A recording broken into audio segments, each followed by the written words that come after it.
So this story really begins with the baby boomer generation.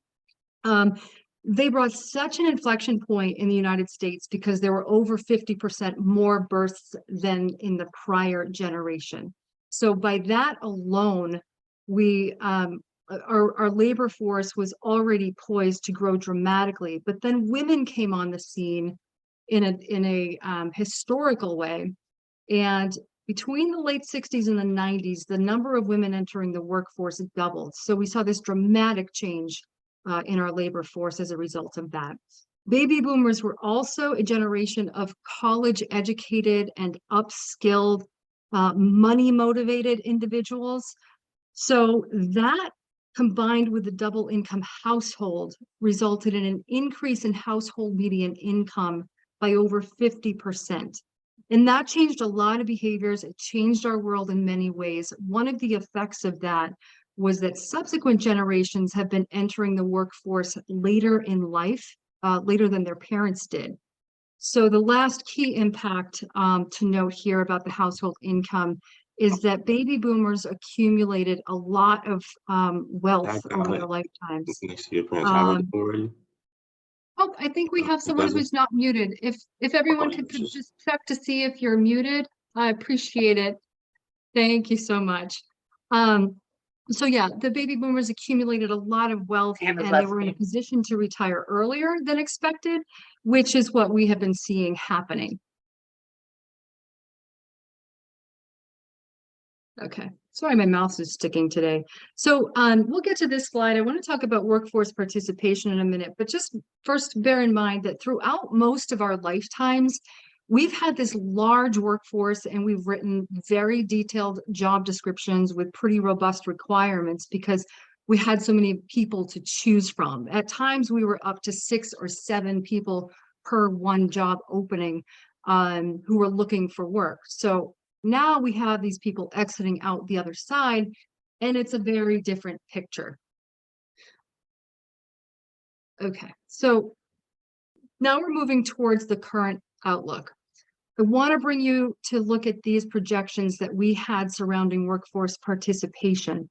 The Bureau of Labor Statistics projected we were going to have a steady decline in workforce participation, as you can see from the dotted yellow line here.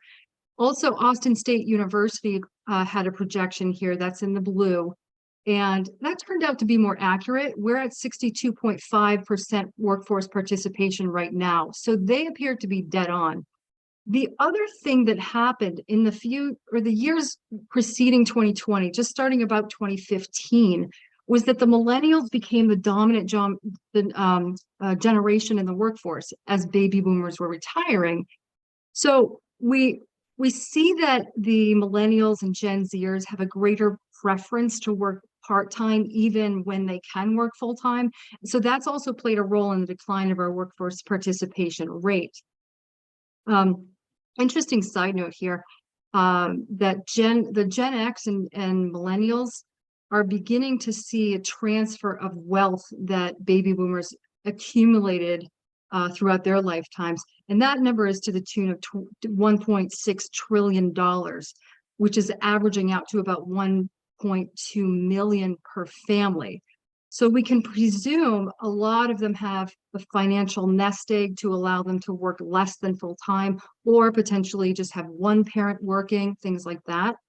So those factor into this participation rate. So now we're left with this double whammy of having a smaller workforce and then less participation from those who are in the workforce. So for purposes of parsing out the COVID situation, let's look at things right before COVID hit. We were at a record low unemployment for non-wartime. We had roughly 7 million job openings, which was a record at that time, and about 6 million people unemployed who were actively looking. So there was about a 1-to-1 job opening to job seeker ratio at that point. Now the current picture, so now what you're looking at here is the Bureau of Labor Statistics report that tracks job openings, new hires made, and separations. So historically, job openings track with the number of new hires made. It's usually a little bit higher than new hires. But in 2015, something happened for the first time since we've been recording these numbers, and that is that the job openings eclipsed the new hires being made, and you can see that gap has been growing substantially. The headline here now is that we have 11 million open jobs. We have 5.7 million job seekers unemployed. So we're near about 0.5 job seekers for every one job opening. It's kind of like playing a game of musical chairs, except instead of one person without a seat when the music stops, it's half of the people without a seat when the music stops. So, from the employer standpoint, that's just simply a way of looking at where employers are, if I can continue the pun, literally standing today. So a couple more points I want to make about workforce participation. Baby boomers began retiring around 2009, and we've been losing ground with workforce participation ever since. Then, of course, we went off the cliff in 2020, but we started coming back up at a pretty good trajectory. And then something unexpected happened in March of 2022. You can see that trajectory stalled, and then we saw it turn down. And ever since, we just haven't been able to get back. The real problem is that workforce participation rate was crummy to begin with. And we also understand that we're not likely to get even back to that. So I think it also bears noting that retirees have been taken out of this workforce participation equation. So bear in mind that this languishing trend of climbing back is after we had 1.7 million people taken right off the top as we went into 2021. So now let's get a little bit of a deeper dive into the post-COVID picture. We experienced a sharp rise in new disability claims beginning in May of 21. Shockingly, much more with the employed population compared to the overall population. So almost 1.2 million employed Americans became disabled, and we lost their participation, at least for some period of time, or in some percentage of their contribution. And that had a particular hit on the service industries, production, transportation, material moving, sales, even office, sales office operations, because people with disabilities are more likely to be employed in those sectors as opposed to managerial and professional. Also, last week, I saw an announcement that the set of symptoms that we're calling long COVID at this point can be a disability covered under ADA. And because it's difficult and it takes a long time to diagnose, an employee does not need to have an official diagnosis. So the DOL is advising offering reasonable accommodations, things like flexible work schedules, telework, leave, even quiet workspaces. But they caution against a one-size-fits-all approach, so you can accommodate on a case-by-case basis.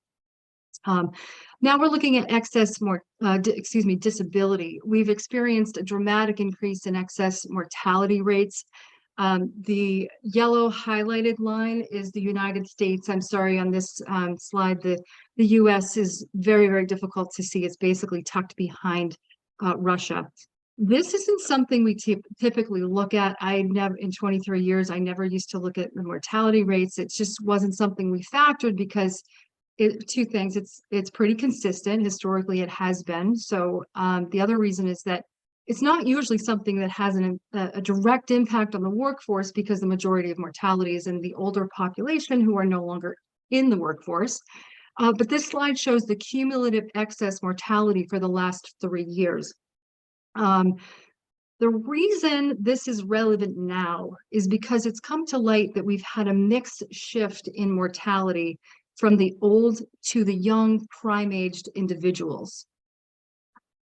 This is a little bit of a deeper dive with data from the Society of Actuaries, where you can see the mixed shift in mortality from from old to young. In the third quarter of 21, there was a 40% increase in excess mortality among employed people, presumably aged 25 to 64. But what we know is that these are people who are working, they're covered under group life insurance, and so likely probably working for larger companies. Now I want to just put this in perspective for you. The CEO of One America, which is a major life insurance company, said that a 10% excess mortality would be a once in a 200-year flood. 40% is off the charts.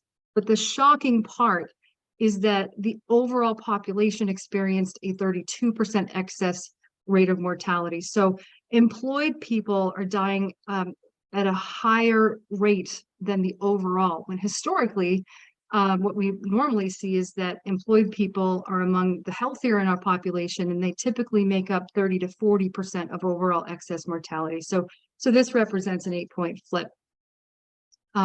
If we take a look at the group who experienced the most excess mortality in the working age population, that brings us to the 25 to 44-year-olds. So here we're looking at the CDC's report on this age group, and the excess mortality for them specifically is up 84%. Well, excess mortality is something that's saddening and it's concerning in any group. The impact of it in the younger cohort is particularly harmful in terms of the labor force because of all those number of years lost with each individual. So that's really concerning to me, particularly in the long term, and if this trend continues on. For now, the question is, what possible reasons might there be that are within our influence? Let me take a moment here, a couple things I want to talk about. The opioid crisis we have in our country, we know that we lost around 93,000 people to opioids in 2020, and that was up 24% from 2019. 2021 and 22, both years, we lost 107 in each one of those years. And we also know from the CDC that we have about 860 prime age men alone out of the workforce from 2021. So the overall estimate is that we have about 9% of prime age people who were lost from the workforce between February of 2020 to June of 2021, and that as a result of opioids. So that is significant. Bear with me one sec. I have one more person to let in. Okay. Yeah, so that is significant. Also, just to note, Massachusetts is actually the third highest state in the country for opioid addiction. So that's something to be aware of if you're here in Massachusetts. On a related topic, mental health is something that we all have an appreciation for, and as employers, more and more of a responsibility for. We know that mental health is a major concern for employees across the board, across all generations. We'll talk about that as we go on. But more and more companies are also responding to that, which is good. Okay, let's go back. I just want to make one last point about workforce participation. I think it's important to understand the workforce participation rate by education level, because this helps to explain why it's so hard to find people to work in entry-level, low-skilled and/or physical jobs. We have this concept of the average Joe in the United States as a non-college educated blue-collar worker. The issue is that our average Joe is actually a college-educated person, and 60% of our open jobs right now in the US do not require a college education. However, you can see here that the demographic for those 60% of jobs only makes up about 30% of the workforce.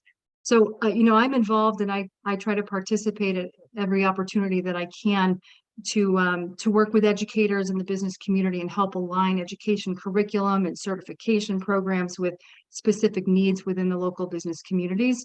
And I highly encourage leaders to get involved and get out there and make sure that your needs are heard by the educators who are designing these programs and certifications, so we can get our labor pool trained up with the skills that you need. The other consideration is that the teen population would normally be filling entry-level, low-skilled jobs, but they're very engaged in education. In fact, there's a cultural current, I would say, surrounding teens of prioritizing education over work or seeing academics as the opportunity cost of working. So teens are just not working enough to make a difference at this point. Since 2011, the US has actually seen its labor force of young people fall by an average of 9,000 per year. For comparison purposes, when the boomers were at those ages, we saw an increase of 792,000 employees coming in per year. So we're just to reiterate that we're losing 9,000 a year now. We were close to 800,000 additions.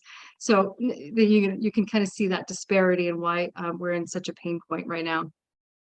Quick follow on that. The birth rate is also declining. And so today the average couple is having 1.6 children, which is obviously below replacement level. By 2034, 11 years from now, we are going to have more older adults in our population than children. And that's very scary. So the bottom line here is that in order to keep steady with the way things are today, we need to be adding 2 million workers into the labor force each year. Part of the reason also we see the participation rate so much lower for people with a high school diploma or less is because those people may still be pursuing their education. Also, lower skilled jobs tend to be lower paying. So inherent in those circumstances, there's much higher probability of stopping and starting. It's harder to keep reliable childcare, transportation. Sometimes it's a matter of dissatisfaction with the work or environment, potential injuries. So there's just a lot of starting and stopping, and that's what affects the overall measure of participation with the high school diploma or less cohort. The other thing that I have to bring up here, the obvious topic would be immigration. So legal immigration is the other solution to filling lower level positions that's been through the floor in recent years. And I know there are efforts for immigration reform happening, but we also need to understand that the worker shortage is not unique to the United States. So for example, Mexico has been our major supplier of migrants historically. They currently have at least a 30% shortage of workers in all sectors of their labor market. Some sectors have a greater shortage than that. Similar picture in India, which has been our second source. So this is a transnational issue. Competition at both micro and macro levels is going to be really important. Manufacturing, I just need to give them a little love right now. They are particularly suffering through the pandemic. 30% of people in manufacturing transitioned to other industries. Retail and service occupations also took a particular hit because they rely on folks with the lower education levels as well. So some things to ask, which by the way can apply more broadly, but how can we get people in the door and back to work more quickly? We know there's this cycle. We know what the cycle more or less looks like. So in thinking about how or what you can do to mitigate and shorten the durations of lost time, speed all the way around in recruiting, interviewing, onboarding, training. These processes are really important to tighten up as much as possible. Also, managing expectations around those specific challenges I mentioned for these individuals, likely adjusting some policies, for example, schedule adherence, amount of PTO, leave. I mentioned schedule adherence because we also saw a very drastic increase in lost time since 2019. So this is lost work time data from the BLS, and you can see the increases since 2019. It's not surprising. Well, I can't say I'm not surprised. I was especially surprised by 2022. But at the same time, having looked at that excess disability and excess mortality data, it's really not surprising to me when I sit back and think about it, because we have to understand there's this ripple effect that disability and excess mortality has on the overall working population. When prime age working people are often the ones with younger children and or elder care responsibilities. So whether it be death or disability, just realize that family and friends have to step in to fill these gaps. And then those people's ability to work is also affected.